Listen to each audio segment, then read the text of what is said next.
Naano po kasi yun eh, yung pinaka-chassis niya, gumanon yun eh. Pero may sasabihin ako sa'yo.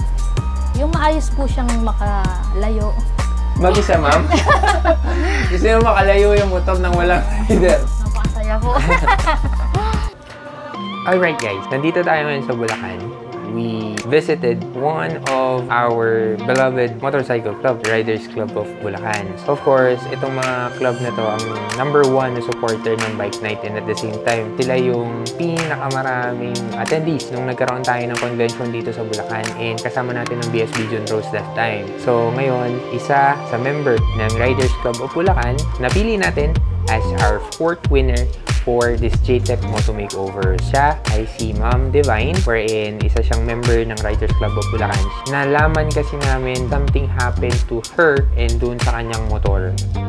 Hi, I'm Valerie Pangayan, director at BSB June Rose, and this QS Seal. Remember that quality matters. Pudpud na at dapa na rin ulit siya. Quality tested. Medyo mahaba-haba yung journey na gagawin nitong bike na to. Maging safety yung kanyang motor. is JTech Moto Makeover. So, Ma'am Divine, since nung nag-start pong RTB, member na kayo? Yung first batch lang po kasi sila presyon eh, mga officer. Mga pangalawa po. Yun na, bakit ka napasama or bakit ka naging interested sa RTB? Naano ako sa mga charity ride, nakakatulong, ganon. May mga events sila, yung rides nga, nakakasama pa ako noon. Oh, nakita niyo yung purpose ng grupo? Opo. Kamusta ka as member of RC? Ayun, masaya ako na naging RCB member ako kasi nga patuloy yung mga event pa din nila, yung mga ginagawa nilang pagtulong sa tao. Para sa inyo din, Oo. no? Sa mga members. Meron pa rin lagi na balik sa inyo yung ginagawa ninyong charity. Ang balita ko, ma'am, na-aksidente nga kayo. Opo. Hatid ako ng kuya ko sa kanto. Tapos na-transfer nga po ako sa motor. Pagtawid namin, yun, may sumalpok po sa likod. Opo, na mabilis. Na mabilis. Nung na-aksidente kayo, buti, nakakapag-motor pa kayo ulit? Talaga? Oo, yun po yung, syempre, biyaya rin ng Diyos na wala akong fracture, wala akong... Bali, or Oo, what, no? ganon. Yung motor ninyo is hindi nyo na nagagamit or nagagamit? Nagagamit po, yun, pang dito na lang. Ano pong nasira? Ano yung serious damage ng motor? Naano po kasi yun eh, yung pinaka-chassis niya, gumanon yun eh. Nagdikit po yung upuan sa kaya. Ah, na UP? Oo, na yun. Yun Yung likod mismo po, tinamaan. yan. Opo, yan. Tanggal po ito. Tapos yung ano, yung tambucho po, tanggal po yun. Ito, tanggal po, tanggal yan. Kumaling to eh. Kayo mismo talaga na Opo, yan. Tapos yung gulong po yan.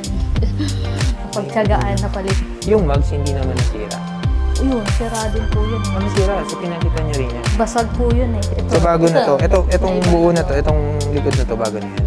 Napalitan po. Itong upuan, bago na rin. Hindi, yan po yun. Ito rin yung dati. Ginagamit ninyo for daily use yung motor. Opo. Panghiatid sa mga bata. Pang trabaho po, service. Trabaho. Dun sa sa pinapasukan po ninyo. Opo. Pero may sasabihin ako sa'yo. Ang reason kung bakit kami nandito, you are the 4th winner of the JTech Moto Makeover Thank na you project po. namin with BSB June Rose at ng JTech. Yung inyong motor na gusto nyo mangyari na i-restore, gagawin namin na i-makeover. Wow. So, Thank you po. sa tulong yan ng BSB June Rose at ng JTech, check namin kung ano yung mga pwede namin gawin. Anong feeling mo dun sa motor or maibalik dun sa motor? Bali po yung ano po, yun, yung gulong nga po, yung maayos po siyang makalayo. Makalayo. Mag-isa, ma'am? Gusto nyo makalayo yung motor ng walang rider. Maging reliable ulit. Kumaga parang may kabaka pa rin dun sa motor mo. Opo. Nung nirestore mo siya, basic lang Right. yung inayos niya. Opo. Bilang tulong doon sa motor at sa kanya na to make it safe. Magagamit niya sa long rides kapag naiayos na namin. So, well, congratulations, Ma'am Salamat Divine. po. Tingnan natin kung anong magiging kalalabasan ng inyong bagong makeover ng motor. Anong pakiramdam mo? Napakasaya po. Tawagin ko, ma'am, si Pres Jamie. Anong feeling mo? Ano nararamdaman mo ngayon para kay Ma'am Divine? Unang-una, siyempre, kami sa ngalan ng Riders Club of Bulacan, masaya kami.